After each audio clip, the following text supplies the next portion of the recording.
Good morning, everybody. It is 10 a.m. Central Standard Time, and this is Shankscast, live from San Antonio, Texas. Today's episode is all about the importance of running your own blog. In order to find that out, we're going to talk about what a blog is, why it is important to run your own blog, and also we're going to talk a little bit about best practices in blogging. So let's get right started and talk about what a blog is. In order for that, I want to talk a little bit about what it means to have an online marketing strategy.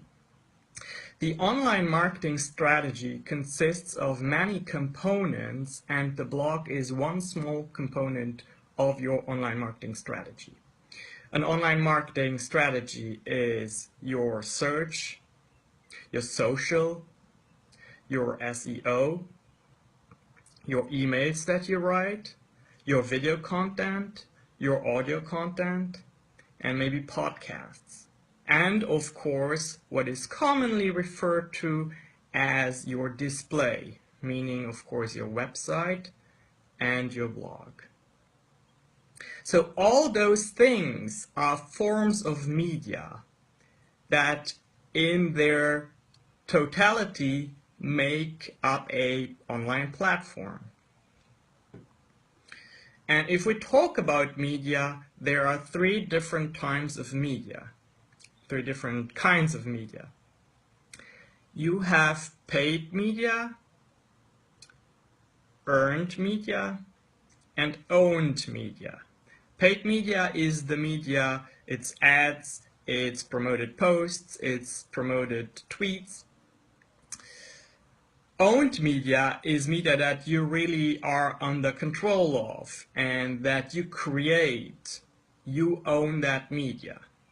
Earned media is media that happens alongside. You don't really do anything for it. A good example of earned media is, for instance, the recommendations that people write about your blog post, about your business on Yelp. And that can be either good or bad. So again, earned media, paid media, and owned media. Now the blog post is, of course, the blog is a piece of owned media. And I now want to transition over into why it is important that you really own your blog. Because owning here is important. As you may know, there are several ways of starting a blog.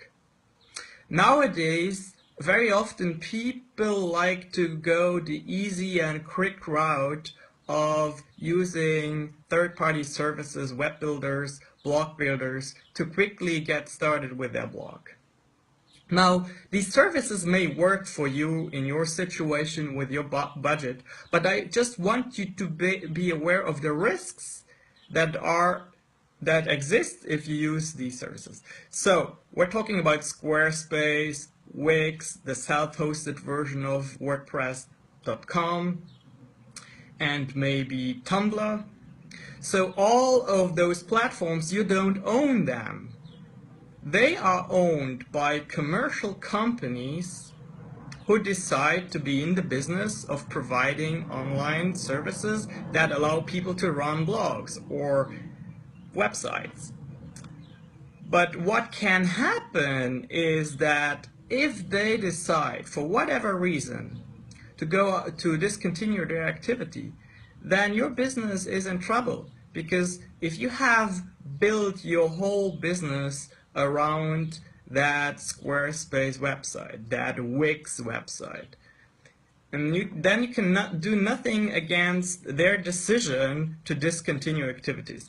This is why I highly recommend, if it is possible, usually it is a more expensive and a slower process, but I highly recommend buying your own hosting account and making sure that someone installs the software necessary to run the website or blog or whatever it may be, so that you truly own your blog.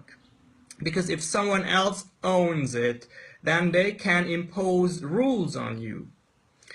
Your Facebook page is not owned. Your Medium page is not owned. Your LinkedIn profile is not owned. You don't own these things because these companies can decide today that they want to discontinue a feature that is vital to your business. A good example with Facebook, for example, is they have very strict rules against what they accept as being able to promote. So if you have a blog post that has an image, a feature image that has too much text, then they won't let you promote it.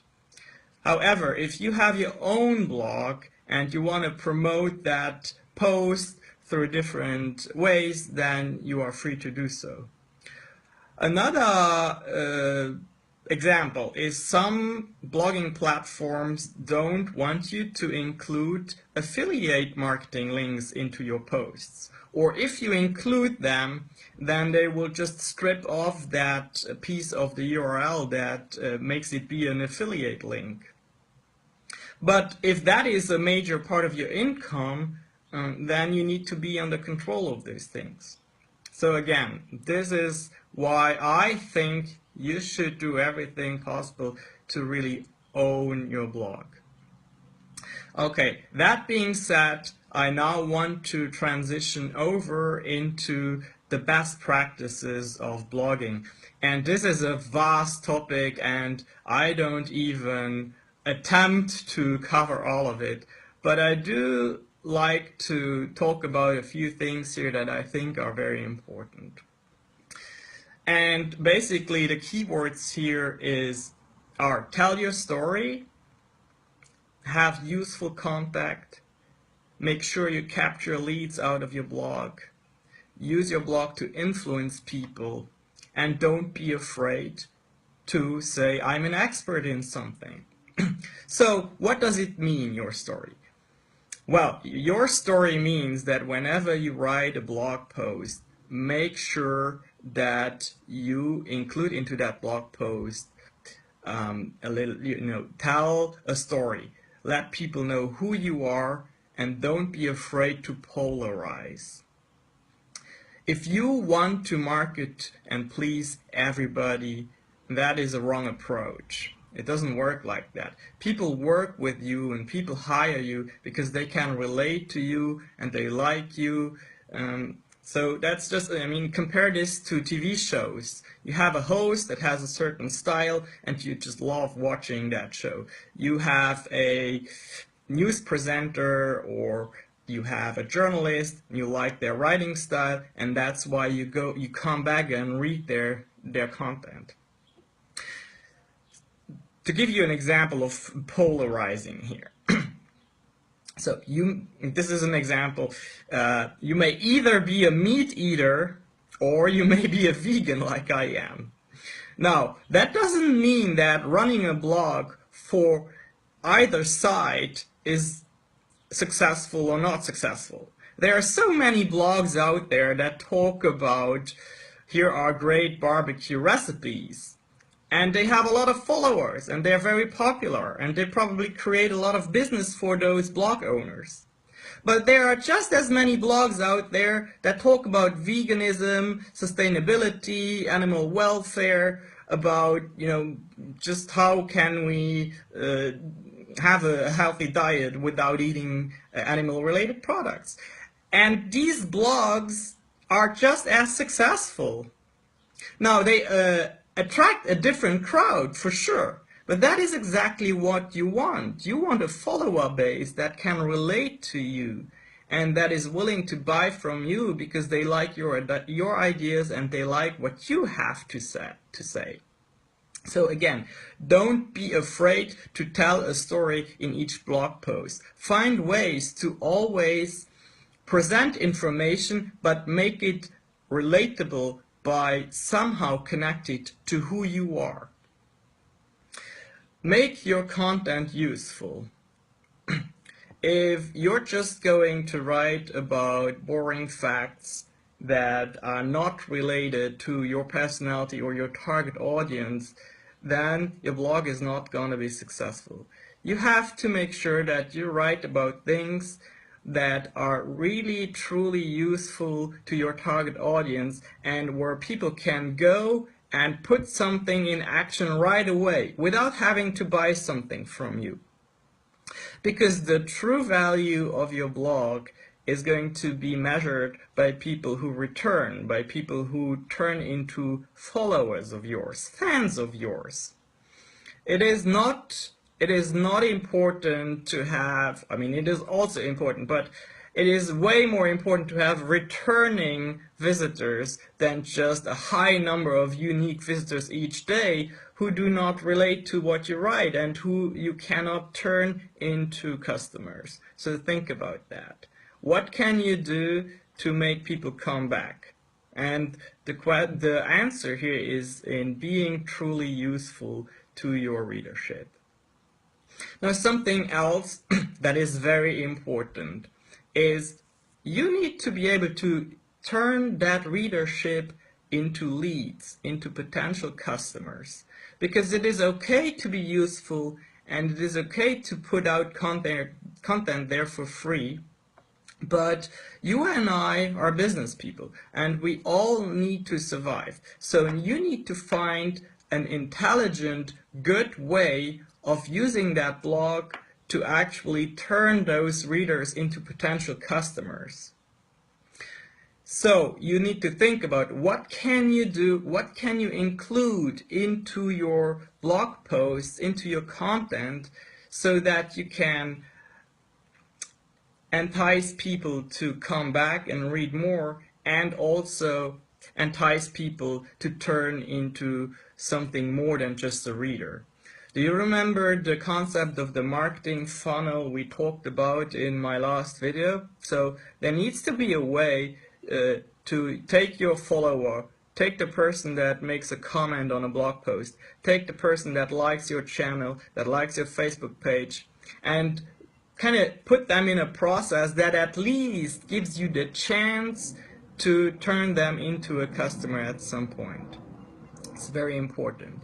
So in essence, what you're doing with your blog is you're influencing people by training in an intelligent way. And now, influencing is kind of a word that may have a bad connotation, but it shouldn't. Because again, in business, and if you are someone who wants to make money and survive, you do this because in some way you want to influence your reader to become your customer at some point. You want to convince them that you are knowledgeable and expert enough for them to hire you at some point. So, which leads me to my final point. Don't be afraid to act as an expert on your blog. It is your blog, so you are the star and you are supposed to act like one. So don't claim things that you cannot really do. Don't promise things that you cannot do. But also don't be afraid to put yourself out there and to say, hey, I have researched this, I have studied this, and I can help you with this. And there are different levels of expertise, of course. And some people even claim that you only need to be that much of an expert. You only need to know more than your average customer knows. To put this into an example in my industry, if at the very low level, if you know how to install a WordPress on a server and maybe customize a theme against it, then you probably know more than your average customer. So you can charge a little money for that. Now, if of course you know to do that, but you also know how to do SEO, how to build custom websites with complicated business logic and all these things, how to use technology in order to meet business goals in general, then you are an expert. And here's the part where I'm telling you, I am an expert. I know all those things, and I am not afraid to ask you to get in touch with me so that potentially you will become a customer of mine and I can make money with you having followed my blog or having followed this website, this video, and at some point you will turn into a customer. If it doesn't happen, no problem. I have still helped you. But if it happens, well, then we're in a win-win situation. Okay, so this is all I wanted to say in today's live broadcast. I know I can see I have 2 live viewers here, so if one of you has a question, you can ask that now. If not, I'll just say the same thing I always say. You know, it's still early in the morning here in the US and it's a Sunday, so make sure to make it a great day. Do something fun for you and your family. And now comes the part where I actually try to convert you into more than just the viewer. By asking you to like this video if you have found it useful, to share it, to subscribe to the channel, to share it with a friend, and maybe if you want to go further, get in touch with me and talk about one of your projects. Thank you very much, and I'll see you next week for a new episode of Shank's Cast. Oh, I have one reaction here. Edie, then I would like to hire you for some work. Please call her. And that is a perfect demonstration. This is live, guys. This is a perfect demonstration of how this can work for you. So I will, of course, give those folks a call and see how I can help them. Thank you, and see you next week.